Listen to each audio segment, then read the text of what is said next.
ममता बहुत ही सीधी और प्यारी लड़की थी। वहीं सुनील एक सरल और आगे बढ़ने की सोच रखने वाला लड़का। सुनील, बेटा सुनील कहाँ है? अरे ज़रा एक गिलास पानी तो दे दो।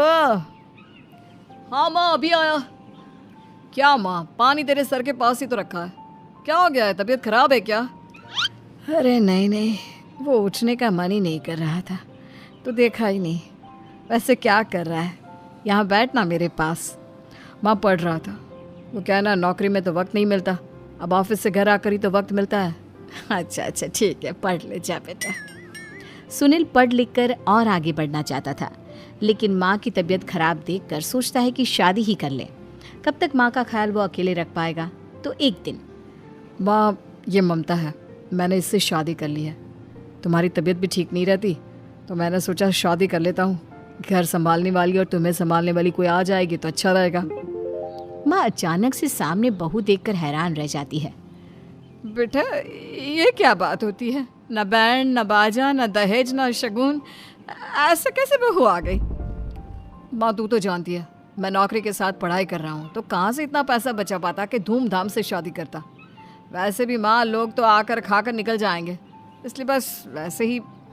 माँ जी, मैं आपका ख्याल रखूंगी। वैसे भी ये आगे की पढ़ाई कर रहे हैं, अच्छा कुछ कर गए तो सबके दिन फिर से अच्छे आ जाएंगे। सास को ममता की बात ठीक तो लगती है, लेकिन मन में कहीं ना कहीं लगता है कि कहीं बहू बेटे को लेकर फुर्र ना हो जाए और फिर तो वो रह जाएगी अकेली। बेटा देख, मेरा जो कुछ भी है वो सुनील ही है, और सुनील का भी अब इस दुनिया में मैं ही हूँ और कोई नहीं। क्या सुनील? बिल्कुल माँ, लेकिन आज से ममता भी मेरे जीवन का अहम हिस्सा है, जैसे तू है। सास को बड़ा बुरा लगता है कि उसकी सल्तनत में कोई और हिस्सेदार कैसे हो सकता है। कैसे कोई और उसके 30 साल के बेटे की जिंदगी में अचानक से आकर बराबर का हिस्सेदार बन सकता है। देख बहू, मैं भले थोड़ा बीमार रहती हूँ, लेकिन इसका मतलब यह नहीं कि घर की चीज़ों में मेरा कंट्रोल खत्म हो गया है। मैं आज भी इस घर की रानी हूँ, समझी? बेटा सोचता है कि ये माँ को अचानक से क्या हो गया। कल तक जो माँ कहती थी कि जिंदगी का कोई भरोसा नहीं, वो अचानक से जंग के मैदान की झांसी की रानी कैसे बन गई? माँ क्या हो गया है? सब ठीक है ना? अचानक कैसी बात कर रही हो? ममता का आज पहला दिन है, स्वागत करो उसका। आसपास की आंटियों को बुलाओ, नई दुल्हन की मुंह दिखाए करवाओ। खैर, सास होने का फर्ज निभाती है और बाद में एक सहेली के साथ बाहर निकल जाती है। क्यों री बताया नहीं कि बेटे का ब्याह कर रही हो? वैसे तो सारा दिन हम ही में घुसी रहती हो।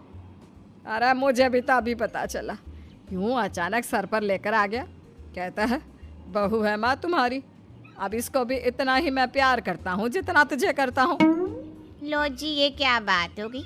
क्यों इतना प्यार करता है? अरे माँ का प्यार तो ज़्यादा होता है। अब उसको तो कोई दूसरा पति मिल सकता है, लेकिन तुम ही बताओ, क्या माँ की ममता किसी और की हो सकती है? ना जी ना, बेटे को समझाओ ये बात। अरे क्या समझाऊं, मुझे तो खुद ही समझ में नहीं आ रहा कि क्या हो रहा है। जो बेटा कल तक माँ माँ करता था, अचानक से बीवी बीवी का राग आलाप रहा है। देखा, उसकी बीवी ना सुंदर और जवान है। सुंदरता के आगे तो एक से एक नहीं टिके, तो तेरा बेटा किस खेत की मूली है? सास को भी समझ में आ जाता है कि बहू की सुंदरता के आगे माँ का प्यार किसी काम का नहीं। उधर बीवी, ए जी, अम्मा जी सहेलियों को छोड़ने गई थी, अभी तक आई नहीं, हम देख आए क्या? अरे रहने दो ना, आ जाएंगी। कहाँ जाएगी, उनकी आदत है, एक बार जाती है तो पूरी पंचायत खत्म करके ही आती है। अच्छा ही है, खाना वाना खा कर गई होगी। छोड़ो ना, घूमेगी तो खाना पचेगा, नहीं तो ऐसे ही खाट पकड़ लेगी। बहू भी शांत हो जाती है। उधर सास सोचती है कि आज थोड़ा देर से ही घर जाती हूँ, जब बेटा परेशान होकर ढूंढेगा तब मजा आएगा।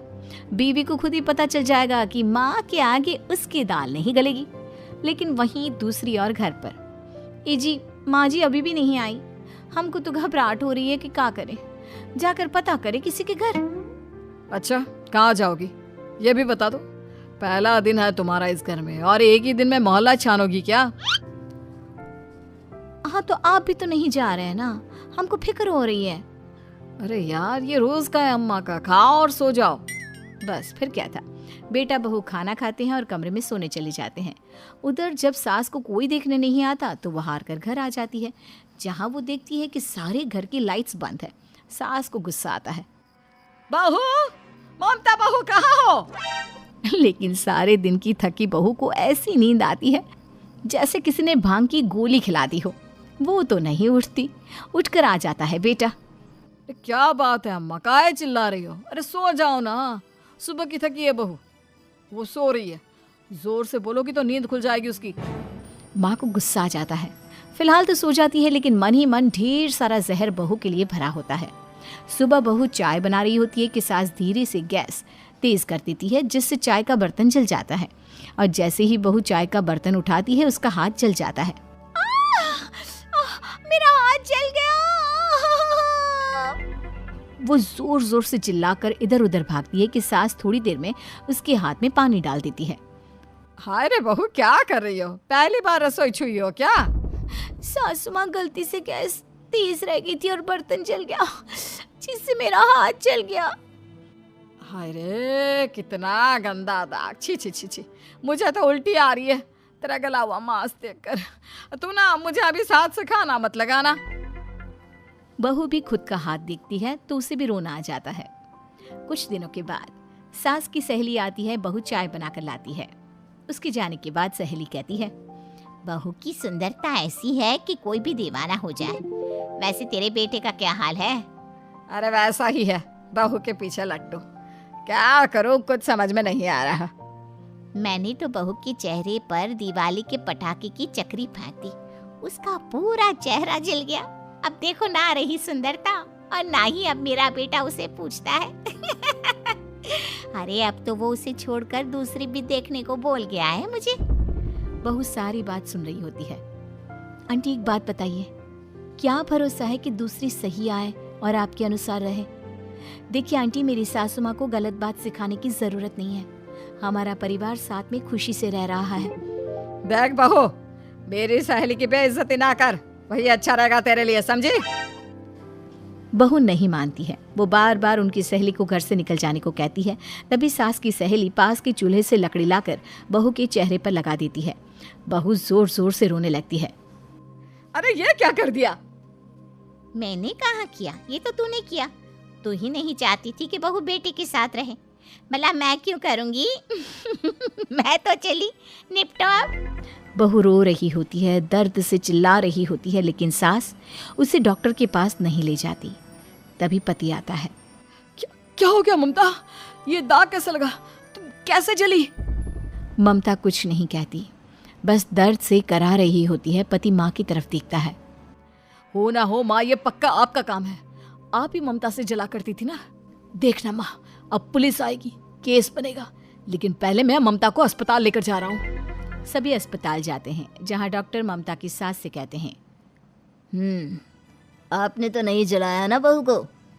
अब ममता की सास के तो पसीने छूट रहे होते हैं। वो घबरा कर कहती है, ना ना डॉक्टर साहब, कैसी बात करते हैं?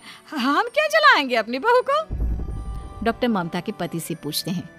देखिए, क्योंकि ये ससुराल में जली है तो मामला पुलिस का बनता है, तो आप पहले पुलिस को बुलाइए, तभी इलाज पूरा होगा। सास डर जाती है कि अब तो बच्ची जिंदगी जेल में ही रहना होगा। रहने दीजिए ना, पुलिस को क्यों बुलाना?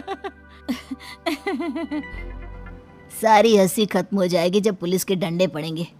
बहू को जलाना भले ही बहुत आसान हो, लेकिन उसके बाद सारी जिंदगी जेल की हवा खाना। सास डर जाती है। पुलिस आती है। पास लेटी दर्द से करा रही ममता स्टेटमेंट देती है। तो क्या हुआ था? कैसे जली आप? ममता पास खड़ी सास को देखती है। बेटी बताओ, कैसे जल गई तुम? ओए, काका का किरण वाली शाहरुख, चुप, बिल्कुल चुप। सास चुप। सभी इंतजार करते हैं कि ममता क्या बोलेगी। जी मैं खाना बना रही थी, लकड़ी उड़कर मेरे ऊपर गिर गई और मैं जल गई। सास बहू की बात सुनकर रोने लगती है। देखा माँ, कितनी समझदार है ममता। ये चाहती तो, हाँ बेटा, ये चाहती तो मैं आज जेल में होती। मुझे माफ कर दे, मैं आगे से अभी कभी ऐसा नहीं करूंगी। बहू के साथ मिलकर रहूंगी, मुझे माफ कर दे।